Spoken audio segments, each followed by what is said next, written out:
Halo Bapak Ibu, saudara-saudari sekalian, lovers and haters. Salam cerdas Indonesiaku. Jumpa lagi kita pada kesempatan kali ini. Bagi Anda semua yang belum subscribe channel saya, silakan subscribe channel saya, tekan loncengnya agar Anda dapat notifikasi setiap kali saya mengupload video-video saya. Oke, pada kesempatan kali ini seperti yang Anda bisa lihat lagi, saya kangen gitu ya pakai baju batik merah ini lagi gitu ya. Ini artinya saya mau membahas sebuah topik yang hot. Ya sudahlah, apalagi kalau bukan VTube, itu aja gitu ya.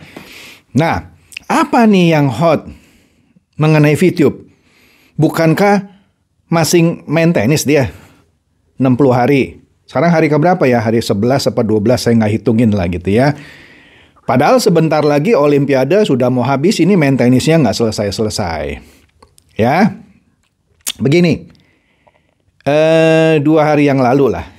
Ya, 2 hari yang lalu, saya diundang menjadi seorang narasumber di sebuah diskusi masyarakat online Indonesia. Diskusi itu ditayangkan juga live di grup Facebook, di YouTube kalau tidak salah juga, dan diskusi itu melalui Zoom karena kita sedang menjalankan PPKM. Menarik di dalam diskusi itu, topik yang dibahas adalah mengapa harus sekarang menggugat VTube. Nah, ketika saya diminta pendapat saya bilang sebenarnya pertanyaannya bukannya mengapa harus sekarang menggugat VTube. Harusnya VTube itu sudah digugat jauh-jauh hari. Tapi lebih baik terlambat daripada tidak sama sekali.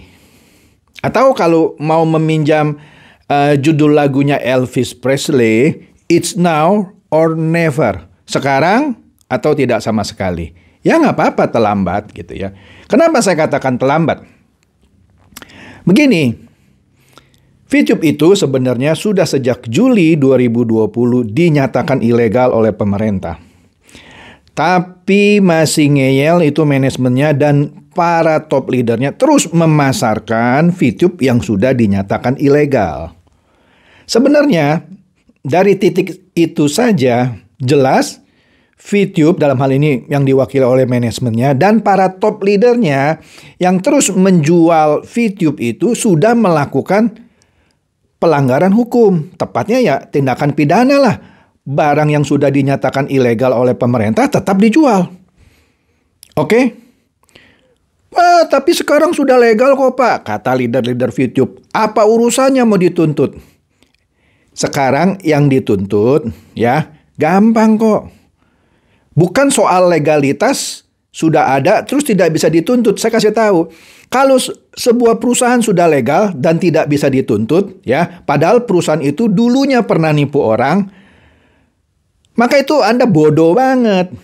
Jadi legalitas itu satu hal, tapi bukan suatu jaminan dengan adanya legalitas perusahaan tidak bisa dituntut. Anda itu mikirnya kok kayak anak TK gitu ya. Kasihan gitu kalau saya sama dengar pendapat leader gitu ya. Dan diiyain gitu sama bebek dungu halu dan idiot. Argumen yang dibangun adalah, lah sudah legal apa yang mau dituntut? Saya kasih tahu yang seperti saya sebut tadi. Perusahaan sudah legal seperti apapun, ya, tetap bisa dituntut kalau dia melakukan kesalahan. Sambil contoh ya. Asuransi Jiwasraya legal nggak? Legal. Terdaftar di OJK nggak? Terdaftar. Tapi ketika di masa lalunya dia melakukan kesalahan, lah maka manajemennya bisa dituntut, bahkan sudah dipidana. Jadi jangan bangun lagi lah opini ini perusahaan sudah dapat legalisasi, apa yang mau dituntut? Itu argumentasi anak TK. Argumentasi bebek dungu halu dan sekaligus idiot. Jadi legalisasi bukan berarti perusahaan tidak boleh dituntut. Salah Anda. Kalau Anda mau ngibulin downline Anda, member Anda yang bebek dungu halu dan idiot, cocok. Tipu-tipu argumen seperti itu. Tapi kalau untuk orang-orang yang pintar, diketawain Anda. Mana ada Di dunia ini mentang-mentang perusahaan itu sudah legal, tidak bisa dituntut. Tetap bisa dituntut. Gimana sih? Legalitas itu memang suatu keharusan, tetapi kesalahan yang dilakukan tetap bisa dituntut. Saya pernah kok membuat suatu ilustrasi. Misalnya si A, ya, selama bertahun-tahun dia nipu orang, ya kan? Dia bawa kabur mobil orang, dia gadaikan motor orang, dan seterusnya. Kemudian dia bertobat. Ya entahlah dia ketemu Pak Ustadz atau ketemu Pak Pendeta, curhat gitu. Pak Ustadz atau Pak Pendeta, selama ini saya orang berdosa, saya mau jadi orang benar-benar, orang yang mau beragama. Kemudian kalau dia mau masuk Islam, misalnya dia mengucapkan kalimat syahadat gitu ya. Atau kalau dia mau masuk Kristen, dia ikut katekisasi baptisan, kemudian dia dibaptis. Jadilah dia orang beragama yang sudah tobat. Loh, memang kalau orang sudah tobat gitu ya, jadi pemeluk agama yang rajin, kesalahan yang lalunya tidak bisa digugat. Salah Anda. Masalah Tuhan itu mengampuni dia atas kesalahan, itu urusan dia sama Tuhan. Tapi ketika dia harus punya tanggung jawab mengembalikan uang yang sudah dia makan, uang yang dia bawa kabur, dan seterusnya, tetap dia harus mempertanggungjawabkannya. Jadi jangan lagi membuat argumentasi, loh VTube sudah legal, kenapa harus dituntut? Itu Anda dungu banget deh. Idiot banget deh. Oke? Itu satu hal. Jadi di diskusi itu saya katakan, sebenarnya pertanyaannya bukan mengapa harus sekarang. Pertanyaannya harusnya mengapa tidak dari dulu dituntut. Gitu dong. Oke? Tapi sudahlah. Lebih baik terlambat daripada tidak sama sekali. Kalau Elvis bilang, it's now or never. Oke, itu satu hal. Clear ya? Jadi legalitas sebuah perusahaan, dalam hal ini PT Future Viewtech, tidak menutup peluang orang untuk menggugat kesalahan atau tindak pidana yang pernah dilakukan di masa lalu. Oke? Pikir coy, pinterlah dikit ya. Jangan mau dibodohi sama leader Anda. Ya tapi kalau Anda masih mau percaya sama leader Anda gitu ya, demi gengsi gitu ya, supaya ada alasan mau membanggakan diri bahwa VTube itu layak diperjuangkan, ya silakan. Oke, saya kasih tahu ya. Catat ini. Ini kan juga saya rekam, saya tayangkan ya. Saya tidak punya keraguan sama sekali. PT Future Viewtech dan para top leadernya bukanlah orang-orang atau perusahaan yang bisa dipercaya. Loh, kok Bapak sombong amat ngomong gitu? Saya nggak sombong, saya ngomong fakta. Sekarang pemerintah saja yang sudah bilang VTube ilegal masih dilecehkan. Iyalah, buktinya apa? Dari Juli sampai pertengahan Februari masih tetap jualan VTube padahal sudah dinyatakan ilegal. Itu artinya pemerintah saja yang punya otoritas dilecehkan. Nah, jadi Anda bagaimana bisa percaya sama perusahaan yang melecehkan pemerintah? Di sini aja sudah harus mikir, coy. Oke, satu. Kemudian kedua, ketika mereka di take down, mereka bilang apa? Maintenance 2 minggu. Ternyata diblokir dan di take down dari Google Play Store. Nipu kan? Terus Anda masih percaya? Oh, sebentar lagi mau on. Nih, di tablet saya, kata Wilbert dan Pak Noval. Tuh, ini sudah ada surat dari OJK. Tapi dibantah sama Pak Tonggam. Kemudian, wah ini kita lagi antri menunggu panggilan. Maklumlah lagi lebaran. Pak Tonggam bantah juga. Mana kami sudah panggil nggak pernah datang. Anda mau percaya sama manajemen atau leader seperti ini? Oh tunggu sebentar lagi. 1/4 langkah lagi. Mana? Ternyata cuman keluar tanda daftar PSE. Tanda daftar PSE mah nggak usah 4 bulan. 4 hari juga dapat. Kemudian keluarlah izin PMSE. Ya izin PMSE juga nggak usah nunggu 4 bulan. Kalau semua persyaratan komplit gitu ya, nggak usah tunggu 4 bulan. Lagian setelah izin PMSE keluar, permainannya sami mawon, cuman ganti nama. Iya kan, sudah saya bahas lah, bintang 1, 2, 3 jadi basic ABC. Bintang 4, 5, 6 jadi premium ABC. Ya, referralnya itu dititip di V+. Ini kan melecehkan lagi pemerintah, dalam hal ini SWI. Ya, sudah dibilang tidak boleh ada referral. Oke? Ya, tapi dia melecehkan. Lah, pemerintah aja dilecehkan sama yang namanya manajemen dan para leader. Bagaimana Anda? Mikir, coy. Saya bukannya mau manas-manasin Anda, bukan. Saya lagi ngomporin. Anggap ya, saya bukan manas-manasin, tapi saya lagi ngomporin Anda. Supaya apa? Supaya bangun dari kuali perebusan bebek dungu, Anda lompat gitu, jadi bebek cerdas. Maka saya nggak manasin, saya ngomporin. Oke? Saya lagi ngomporin. Anda tuh sudah berkali-kali didunguin, dibohongin terus gitu ya. Dan masing percaya. Aduh, pinter banget Anda ya. Maka saya bilang ini perusahaan tidak layak dipercaya. Dan leader juga tidak layak dipercaya. Sudah berkali-kali dia ngibul sama Anda. Oke?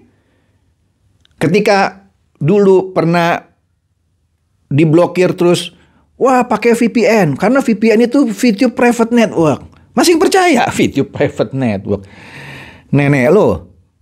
Oke? Jadi saya gemes sekali gitu ya kalau melihat sebuah perusahaan ya yang secara etika juga melawan pemerintah, tidak taat sama pemerintah gitu ya. Masing terus Anda percaya. Apalagi banyak coy. Saya kasih tahu. VTube sudah menandatangani akta kematian. Ah, Bapak bisa aja. Bener. Mau bukti? Saya kasih tahu. Apa syarat normalisasi VTube yang sering saya bahas? Ada syarat 2 yang berat, yaitu syarat nomor 5, yaitu semua VP dari member harus dibeli oleh perusahaan. Kemudian yang nomor 6, seluruh kerugian masyarakat harus diganti oleh perusahaan. Saya mau tanya, begitu VTube on 2 minggu, berapa banyak orang yang berhasil diverifikasi KTP-nya? Katanya perusahaan Big Data. Masih banyak yang belum terverifikasi. Artinya bohong dong. Padahal Pak Prabowo bilang, begitu SWI bilang normal, kita sudah siap. Bohong. Ternyata verifikasi KTP saja tidak mampu. Kemudian mati dia main tenis. Nah, kemudian VP yang beberapa yang berhasil dibayar gila disebut. Itu nggak lain karena ada matching antar member, bukan dibayar oleh perusahaan. Itu saja sudah melecehkan SWI lagi. Belum lagi yang nomor 6 yang belum dilakukan apa? Ganti rugi kepada masyarakat. Karena ada masyarakat yang dirugikan. Contoh apa? Kalau ada suami istri, suaminya main VTube, sudah diperingati oleh istrinya nggak mau, tetap dia main.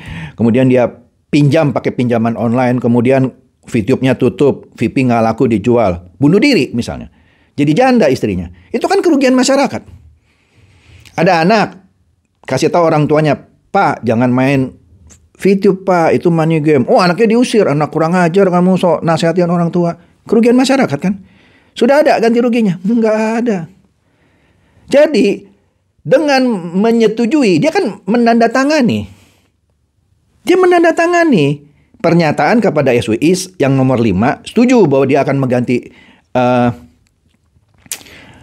membayar bukan mengganti, VP para member, dan nomor 6 mengganti kerugian. Saya kasih tahu ya. Di dalam diskusi dengan Mayoni beberapa kali, saya sudah kasih sebuah ilustrasi. Dan perhitungan sederhana. Nggak usah 17 juta lah. Kita bilang 2 juta aja membernya VTube. 2 juta aja. Yang masing-masing kita bikin gampang aja lah ya. Ada 1000 VP. Padahal kan ada pemain yang punya 1000 VP, 2000, ada yang 3000. Ada yang 10.000. Banyak lah. Kita bilang 1000 aja. 2 juta Anda kali 1000 VP, Anda kali 14.000 rupiah, kan $1 14.000 lah kita anggap ya biar gampang. Itu VTube perlu uang 28 triliun. Dapat uang dari mana? Investor, siapa investornya? Dulu kan ngaku-ngaku bilang NU sekarang yang punya 70%. Itu NU dilecehkan juga sama VTube. Yang bilang NU adalah investornya sekarang. Punya 70%. Terus Anda masih percaya perusahaan yang melecehkan segala macam sampai organisasi keagamaan yang selayaknya dihormati. Terus Anda mau percaya? Ya, benar-benar halu dan idiot Anda. Oke? Jadi yang saya katakan tadi, VTube sudah menandatangani akta kematiannya. Sudah, sekarang tinggal diuber itu. Mana ayo ganti. Jadi tuntutan dari Mayoni kepada PT Future Viewtech dan sejumlah top leadernya yang laporannya sudah dimasukkan ke Bareskrim, ya, itu akan segera mengeksekusi akta kematian tadi karena tidak dijalankan.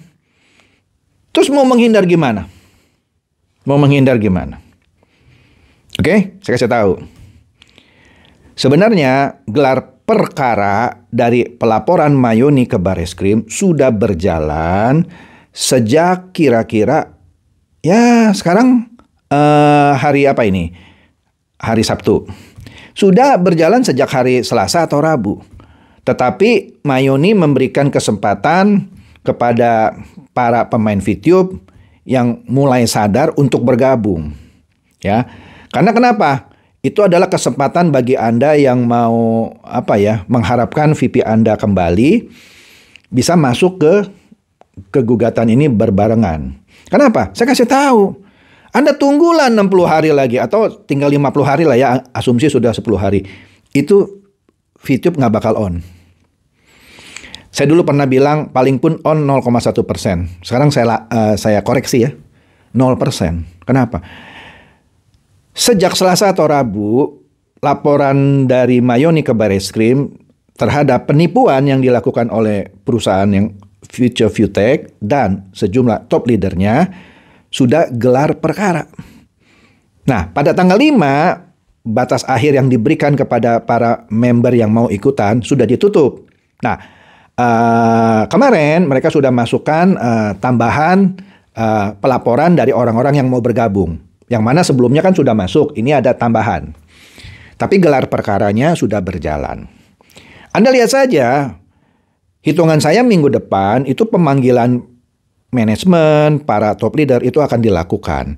Ketika penyidikan sudah dilakukan atas perusahaan PT Future ViewTech, perusahaan itu tidak bisa beroperasi. Kan disidik, ditelusuri. Saya kasih contoh ya,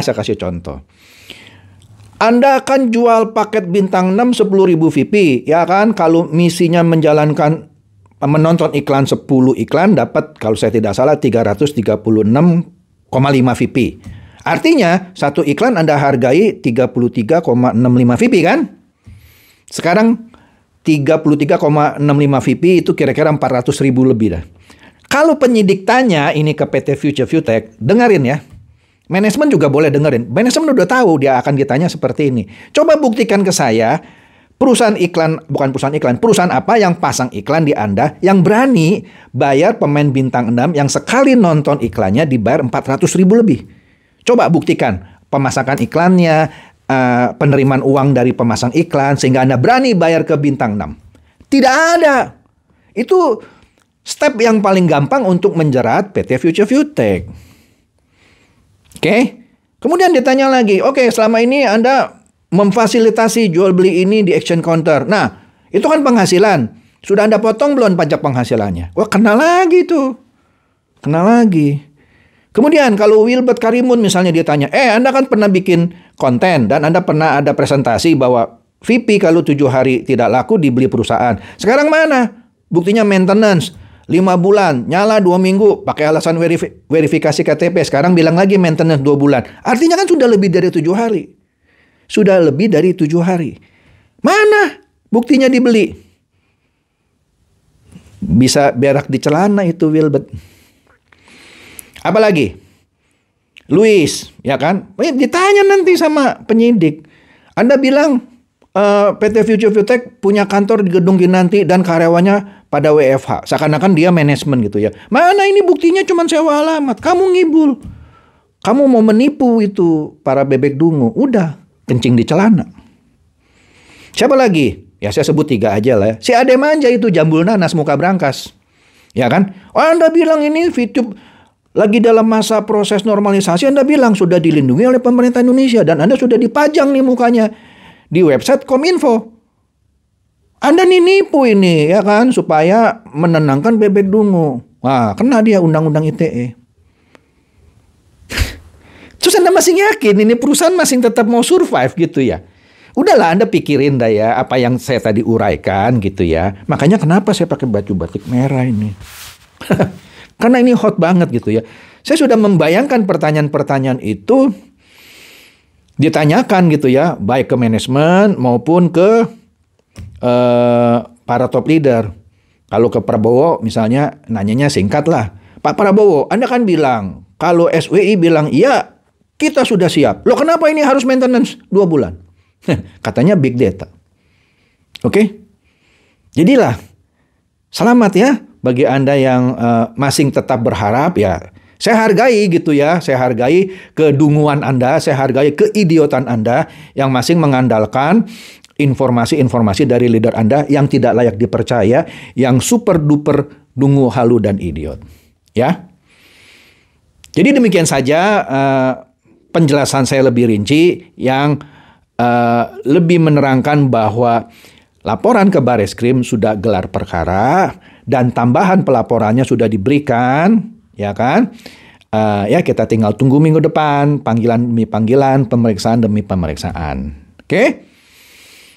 Demikian, silakan share video saya ini kepada teman-teman, sahabat atau kerabat supaya mereka juga boleh tercerahkan oleh video saya ini. Seperti biasa, terima kasih.